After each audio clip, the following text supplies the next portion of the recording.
Hello everyone, welcome to our YouTube channel. आज हम देखने जा रहे हैं सेकेंड लॉ ऑफ थर्मोडायनामिक्स।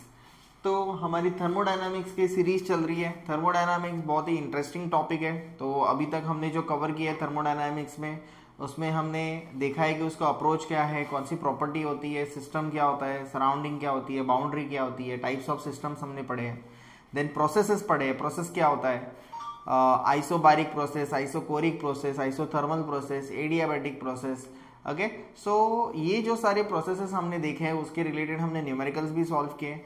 और अभी आगे के इसमें हम देखने जा रहे हैं कि सेकेंड लॉ ऑफ थर्मोडायनामिक्स क्या होता है, सेकेंड लॉ ऑफ थर्मोडायनामिक्स कैसे आया। ओके, तो चलिए आइए देखते हैं। First law of thermodynamics generally बोलता है कि फर्स्ट लॉ ऑफ थर्मोडायनामिक्स है कि जो भी हम हीट प्रोड्यूस करते हैं वो क्या बनती है, तो वो जाता है इंटरनल एनर्जी में। ये कहता है first law of thermodynamics. But these are nothing but the ideal cases. हमने बहुत सारी चीजें फर्स्ट लॉ ऑफ थर्मोडायनामिक्स जब तक हमने पढ़ा है तब तक हमने देखा है कि बहुत सारी चीजें क्या है, आइडियल चीजें, मतलब जो प्रैक्टिकली उसको पॉसिबल करना बहुत ज्यादा डिफिकल्ट होता है। लेकिन सेकेंड लॉ ऑफ थर्मोडायनामिक्स हमें बताता है कि आपको प्रैक्टिकल क्या आता है। ओके, प्रैक्टिकली क्या है, पॉसिबल है। तो जैसे कि अगर मान लो मैंने कोई अगर गाड़ी खरीदी है तो वो गाड़ी मुझे 100 का 120 का एवरेज नहीं देगी, 1 लीटर में वो 100 तो नहीं जाएगी। जनरली उसमें क्या होता है, तो इंजन जो है वो इंजन यूटिलाइज करता है, उसमें फ्रिक्शन होता है। ओके, देन इंजन क्या पावर यूटिलाइज करेगा, स्टार्टिंग के लिए टॉर्क चाहिए हमें, उसके लिए फ्यूल, ज्यादा फ्यूल लगता है। देन एग्जॉस्ट के टाइम पे क्या होता है, रेसिडुअल गैसेस के फॉर्म में भी कुछ अनबर्न गैसेस जो होते हैं वो निकल जाते हैं। तो इसमें क्या होता है, हमारा गाड़ी का माइलेज क्या होता है, कम हो जाता है। तो जनरली अगर कंपनी भी अगर हमें 70 का अगर KMPL का अगर हमें एवरेज दे रही है, ओके, लिख के दे रही है, लेकिन फिर भी एक्चुअल में वो 60 KMPL या 65 KMPL के आसपास होता है। सो ऐसा क्यों होता है, तो जनरली कोई भी चीज फर्स्ट लॉ ऑफ थर्मोडायनेमिक्स के अगर आप मानोगे तो वो क्या कहती है कि Q जो है, हीट जो हमने देखा है, हमारा जो फॉर्मूला है कि Q is equals to delta U plus W। तो अगर आप कोई भी चीज को हीट कर रहे हो, मान लो मार्कर को मैं हीट कर रहा हूं, तो पूरा का पूरा वो इंटरनल एनर्जी में कन्वर्ट होगा और वर्क डन में होगा। बट प्रैक्टिकली ये पॉसिबल ही नहीं होगा, बिकॉज इसमें क्या है, लॉसेस का जिक्र इसमें किया ही नहीं है। ओके, तो जो लॉसेस का जिक्र है वो हमें मिलेगा सेकेंड लॉ ऑफ थर्मोडायनामिक्स में। तो सेकेंड लॉ ऑफ थर्मोडायनामिक्स यही इसके ड्रॉबैक्स के ऊपर या इसके जो भी इसके लिमिटेशंस है इसके आगे के बेस्ड ही आया हुआ है। ओके, तो देखो सेकेंड लॉ ऑफ थर्मोडायनामिक्स में दो साइंटिस्ट आते हैं। पहले का नाम है Kelvin and Planck.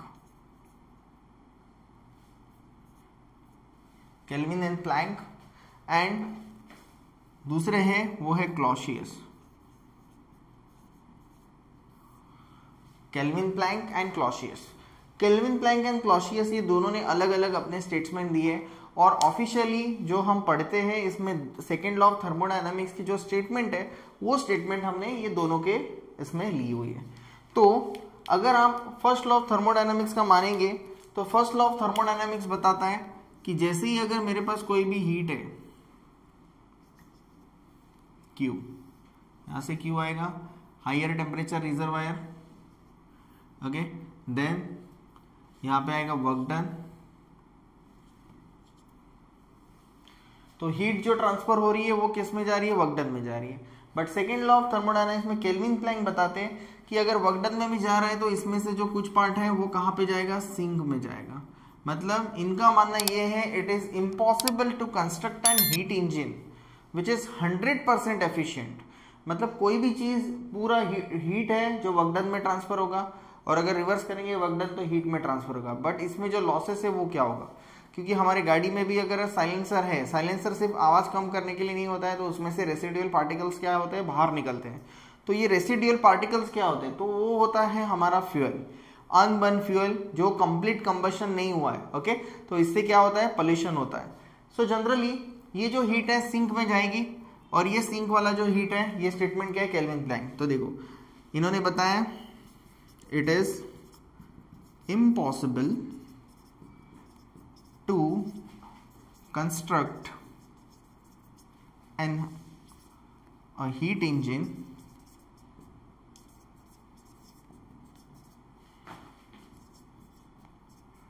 which is 100% efficient. तो इसका मतलब क्या है, कोई भी चीज 100% एफिशिएंट नहीं है तो वो कितनी हो सकती है, वो 99% हो सकती है, या फिर 50% हो सकती है, 47% हो सकती है, जो भी है।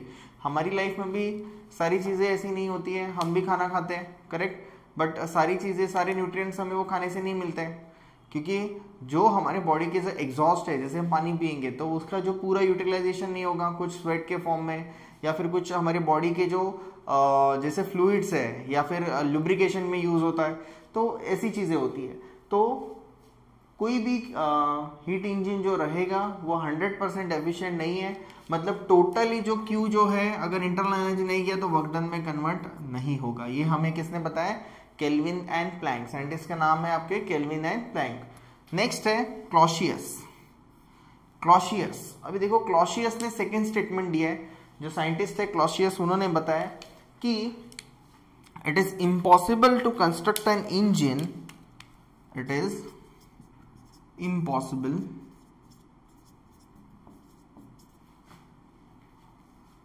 impossible to construct an engine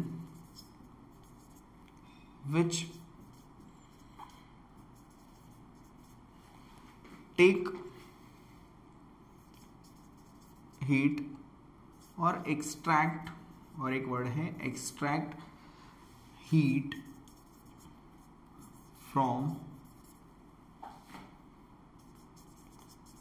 reservoir, cold reservoir, and give it to hot reservoir.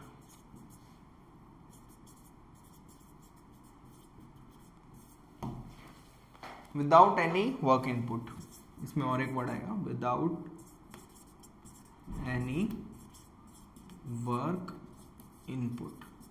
अगर स्टेटमेंट देखेंगे तो आपको अच्छे से समझ में आएगा। It is impossible to construct an heat engine और engine, any kind of engine which take the heat और extract from the heat from cold reservoir and give it to the hot reservoir without any work input. Work दिए बिना ऐसा possible ही नहीं है। आप घर पे भी ट्राई कर सकते हो कोई भी चीज से, कि जनरली क्या होता है, हॉट ऑब्जेक्ट हीट को ट्रांसफर करता है to the cold object, cold object heat को ट्रांसफर नहीं करेगा, कर भी सकता है लेकिन उसके लिए आपको क्या करना पड़ेगा, वहां पे वर्क इनपुट आपको देना पड़ेगा। ओके, तो पहले वाली स्टेटमेंट देखो, अभी ये सेकेंड स्टेटमेंट के लिए मैं आपको बता रहा हूं, ऐसा कोई भी हीट इंजन नहीं है जो बिना वर्क इनपुट दिए आप कोल्ड रिजर्वायर से हीट एक्सट्रैक्ट कर रहे हो और उसको हॉट रिजर्वायर में भेज रहे हो।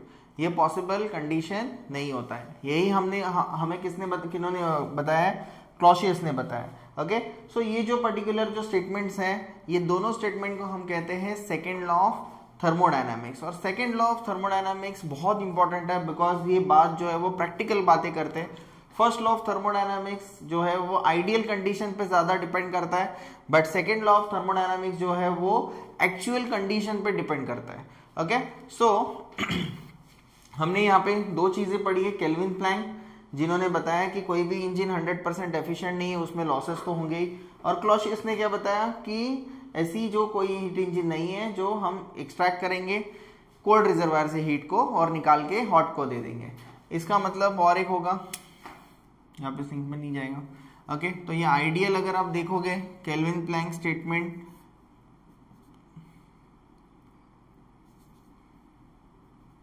QH हीट जो है वो टोटली क्या होगा, वर्क डन में जाएगा, बट ये इन्होंने बताया कि ऐसा पॉसिबल नहीं है। Okay, so this is for the Kelvin Planck and this one is for Clausius. Okay, इसके आगे भी हम पढ़ने वाले हैं, that is nothing but the Carnot theory.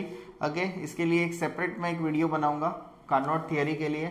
I hope आपको Kelvin Planck and Clausius statement जो है वो समझ में आया होगा। अगर कुछ भी डिफिकल्टीज या डाउट्स हो है इन डिटेल में चाहिए आपको तो आप पूछ सकते हो। Thank you.